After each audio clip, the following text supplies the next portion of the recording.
Hello, hope you're doing well this evening.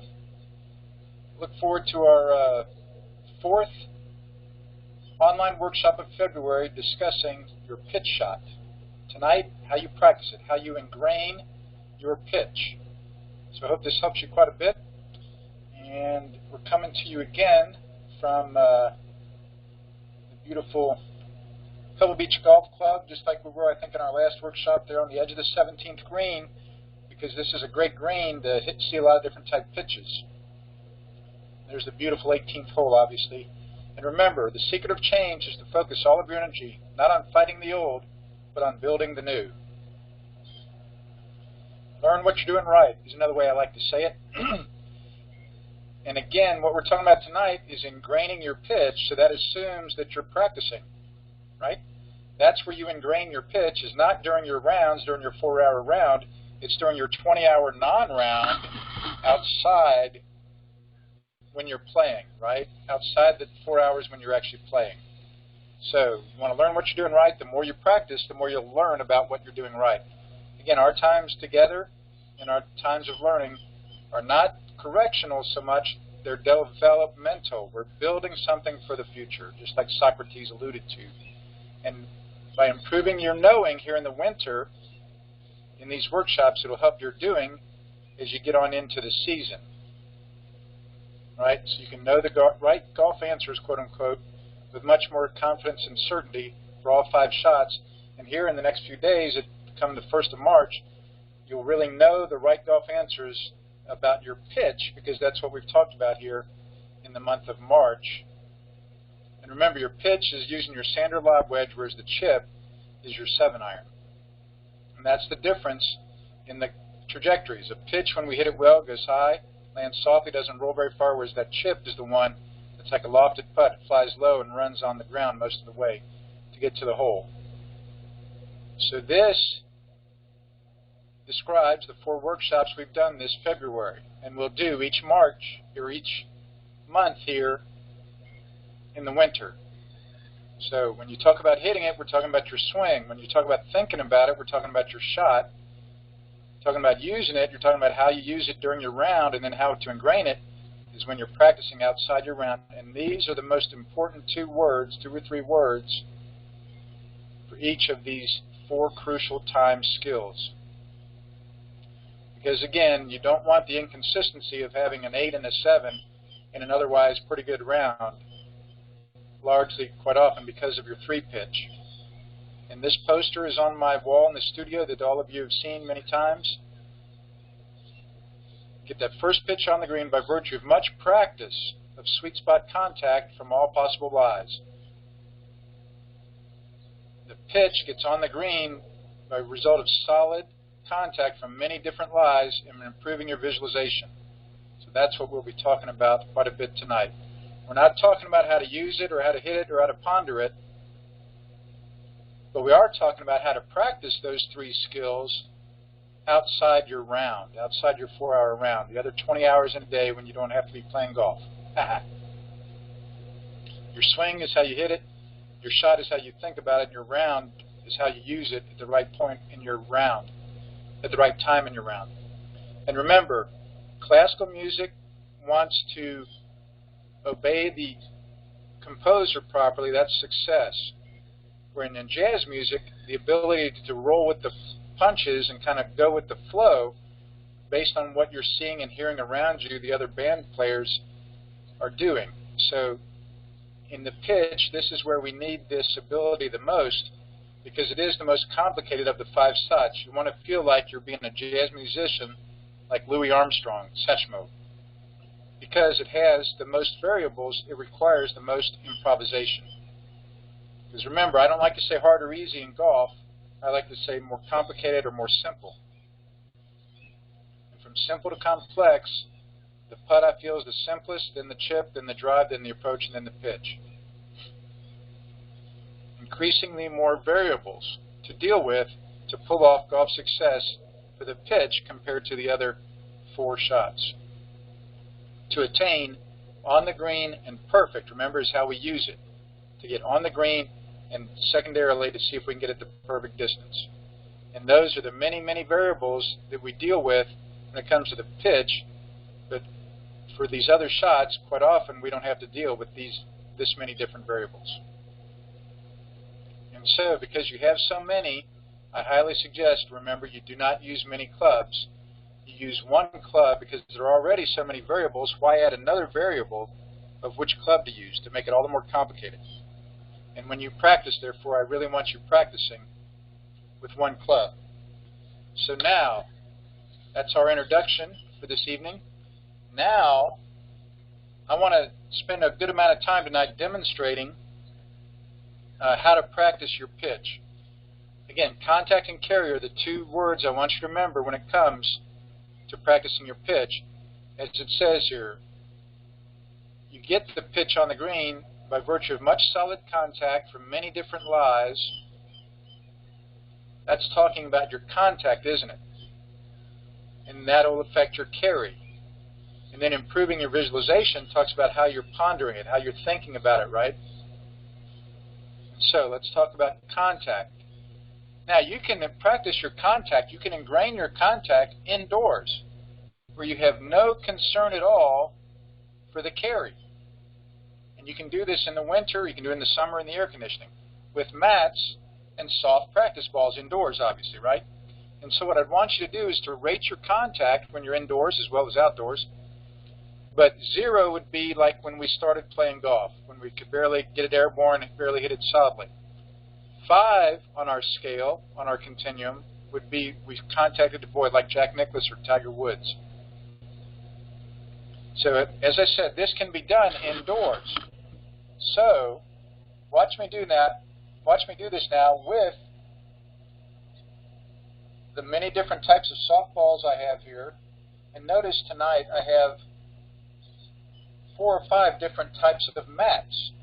If you really want to become a really ardent, avid practicer indoors of getting solid contact on your pitch, boy, this is a great way to go, and I'm about to show you how you can do this. So, as I said, I have about 5 different types of soft golf balls, practice balls here. They're not golf balls, but they're obviously simulating a regular golf ball. So, this is the one I like the most for outdoors. This is the one that I probably like the most for indoors. And obviously you'd be doing this maybe hitting into a net or maybe hitting into a blanket or hitting into a wall or something that you don't mind if it gets dinged up a little bit maybe in your house. And all you're interested in here is solid contact. And we talked about this in the workshop where we talked about how to hit it. We talked about the ball first, the little divot out front. And I showed you the tour players how they make contact on a full swing in with a pitch to get the ball first, the little divot out front. So that's what you want to be practicing. And because this is all I'm practicing, we will not see the flight of the ball here on the simulator. So I want solid contact, and I will rate each one of these after impact. Ooh, I think that was about a 4.5. That felt really solid.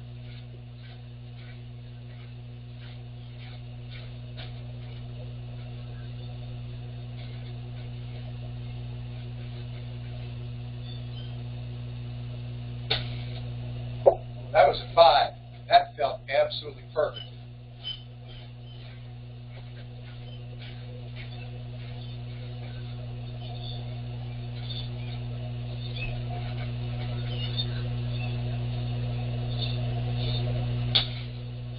That was about a 3.5. That was a little more thin. I didn't feel much of a divot out front.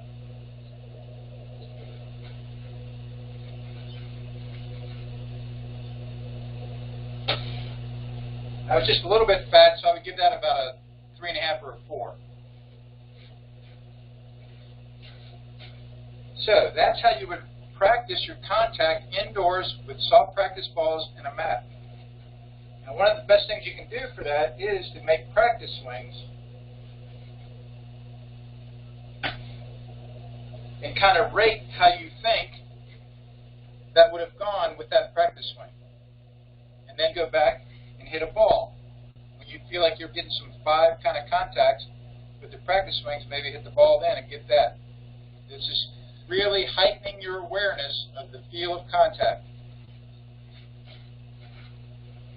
As I said, I have several mats here, all right, because I'm a driving range pro, like Tin Cup, all right, so I have all my gizmos.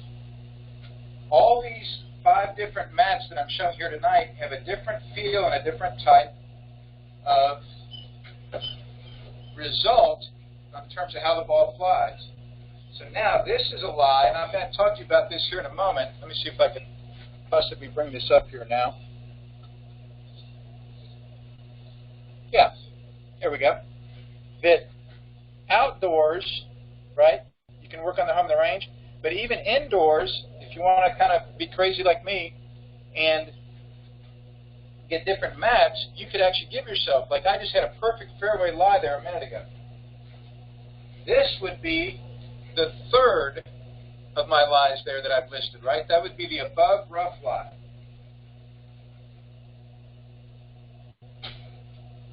Ooh, so I would give that about a 1.5 in terms of contact. That was real fat. I don't know if you could tell, but boy, the ball went a lot worse.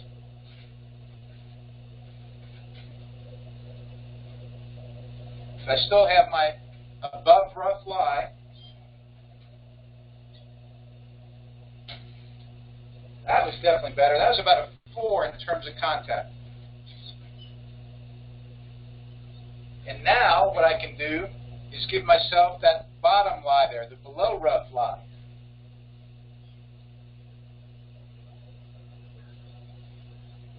So now that's a little bit deeper in this thick rough.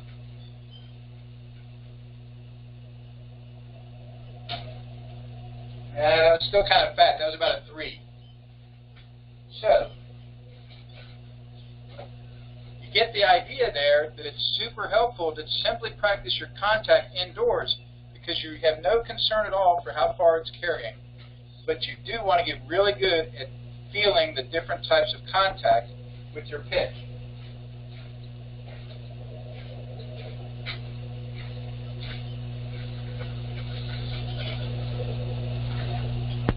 So, that's what you can do indoors. Again, no concern for the carry distance. You're just looking forward to getting your pitches really, really solidly and rating them so that you can get all the wiser about that. Now, at home or on the range, when you go outdoors, right, you can still work on your contact, obviously. And I highly recommend that you kind of basically categorize the type of lie you have in these 4 ways. That you have a perfect fairway lie, which actually for a lot of us is kind of hard. When it's sitting on that fairway lie, it's hard to hit a good pitch. The easiest for almost all of us, even the tour players, is that perfect short rough lie, right? Where the grass is just a little bit longish, but it's fluffed up just enough where you can find it a little easier, get it on the sweet spot. And then there's the above rough lie that I just showed you, where that ball is sitting in the rough, but it's up on top of it.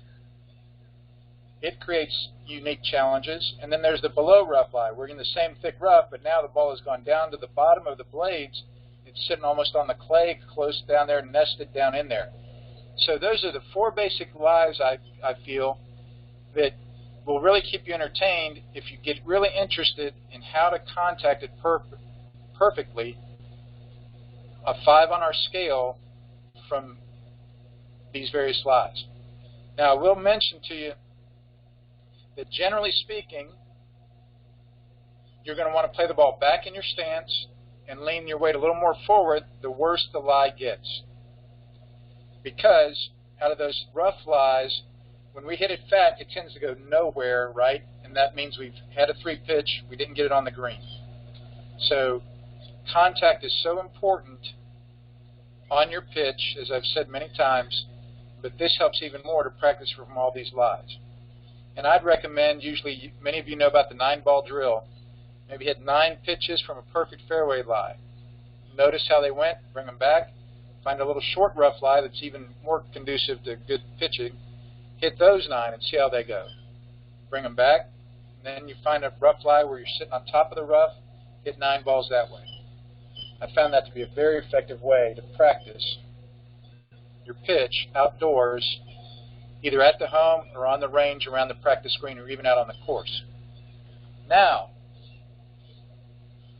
let's talk about the other aspect of good practice for your pitching, and that is how to carry it better and better distances. Now, this can be done indoors also, maybe not at your house, obviously, since you don't have a simulator probably. Some of you do, though, nowadays. But now, you can actually do this with me when you're here, obviously, in our times of learning together. And because this is neat, because it gives you the exact carry, doesn't it?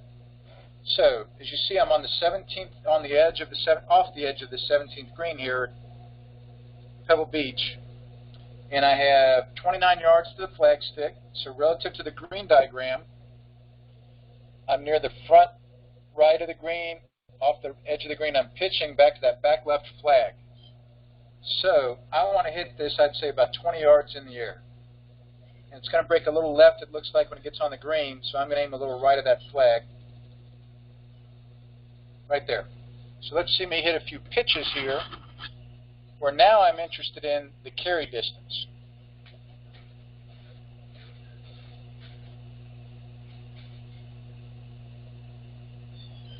And I want 20 yards in the air.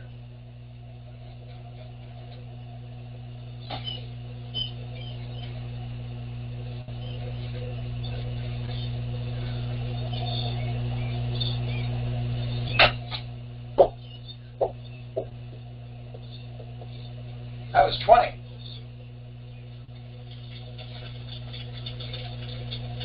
It rolled out to 24 yards. And again, remember the flag stick is 29, but I don't really care about that right now. Remember, I just want to practice a 20-yard carry. So that turned out perfect, 20 yards in the air.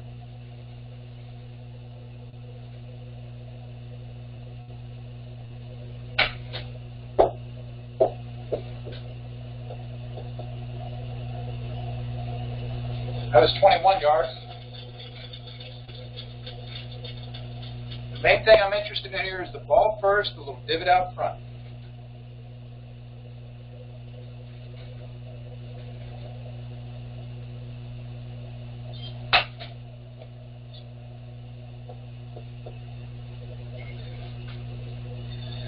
That was much more thin. That went 23 yards in the air.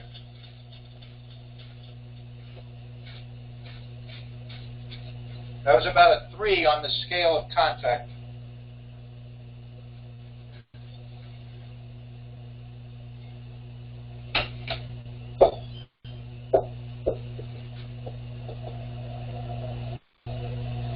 That was 21 yards in the air. That was ever so slightly fat, so I'd give that about a 3.5 in terms of contact.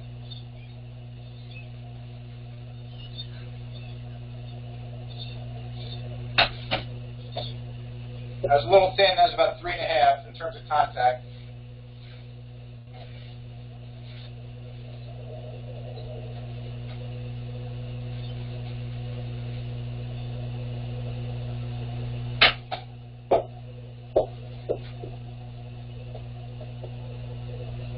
That went 26 yards in the air, but that was a 5 in terms of contact.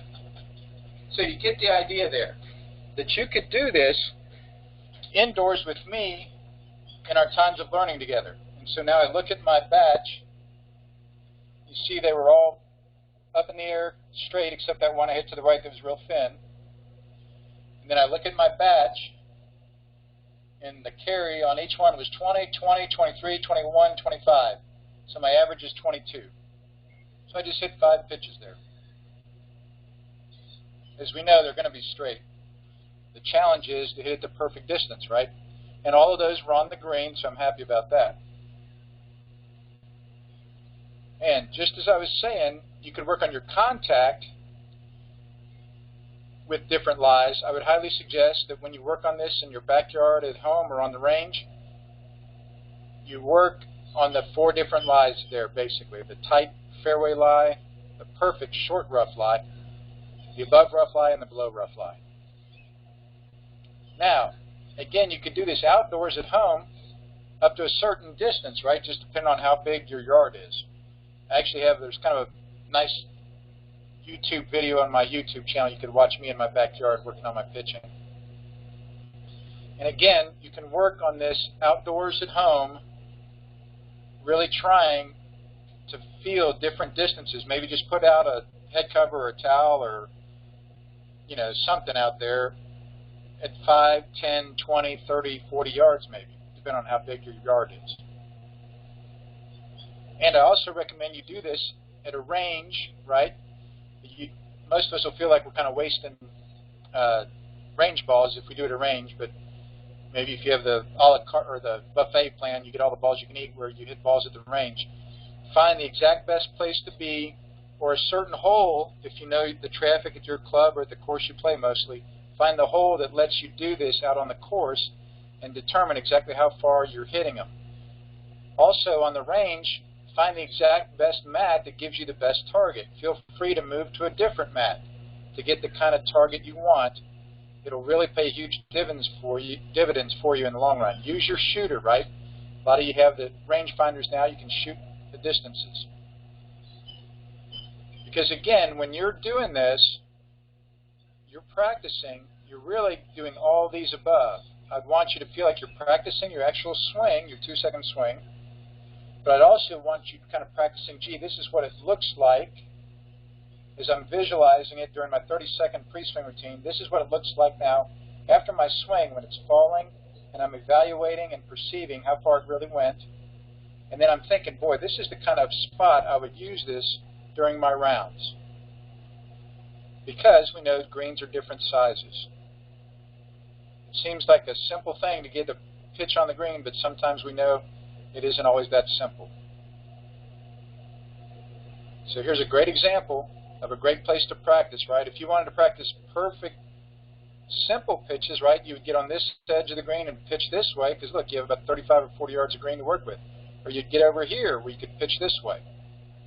But if you want complex pitches, boy, right, you'd put the ball in this bunker, or on this edge, or on this edge, and try and pitch it and keep it on the green on this little 9-yard wide green here. This is a great place for ingraining your pitch. So find a practice green like that, or a green on your course that'll really improve your ability your pondering abilities and your useful abilities out on the course. Because remember, even the tour players sometimes have a hard time getting a pitch on the green like Jordan Spieth there a few years ago on that hole at Augusta National.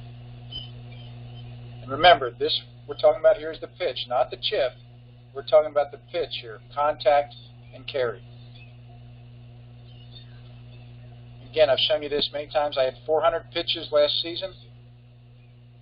35 of them did not get on the green, so that's about 1 out of every 13 pitches, right? Did not get on the green, but most of them did. 12 out of 13 times I get the pitch on the green. And I still keep track of that, even though I average 2.5 over par for 9, and I do get the occasional tap in after a pitch. So again, you're practicing all the things we've talked about this month. You're practicing the hit, the ponder, and the use when you're out ingraining your pitch.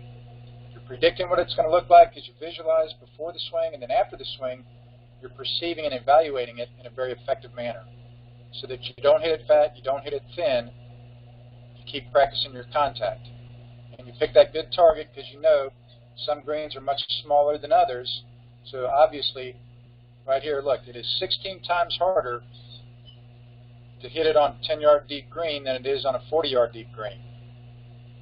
Recognizing those differences will help you get more and more pitches on the green, eliminate the 3 pitches. And we know that in getting it perfect, distance is way more important than direction. And also, I've sent you bonus online workshops the last couple weeks. Me playing Torrey Pines, the front and back 9, and playing Pebble Beach, the front and back 9 at Pebble Beach. So notice how I use it and how I think about it, as well as how I hit the actual 2-second swing.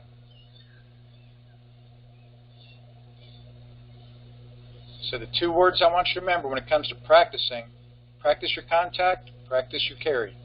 Just like here are the 2 or 3 words I want you to remember when it comes to hitting, thinking, and using your pitch. all for the purpose of knowing the right answers so that we can do them better for the rest of the season. And again, I can do all these activities with you this year. So this is the last pitch online workshop. Next month, now in March, we start talking about your full swing, the approach. How to hit that approach, how to use that approach, how to ponder that approach, and how to ingrain that good approach. So that'll be more about the full swing next month.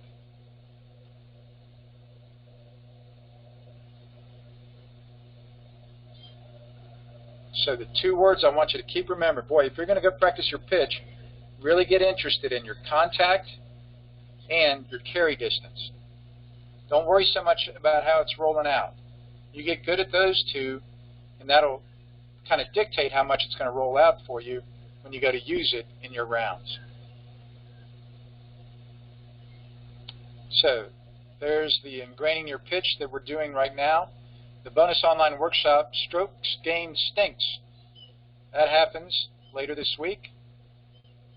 And then there we talk about your full swing. Hitting your approach, using it, pondering it, and ingrain it.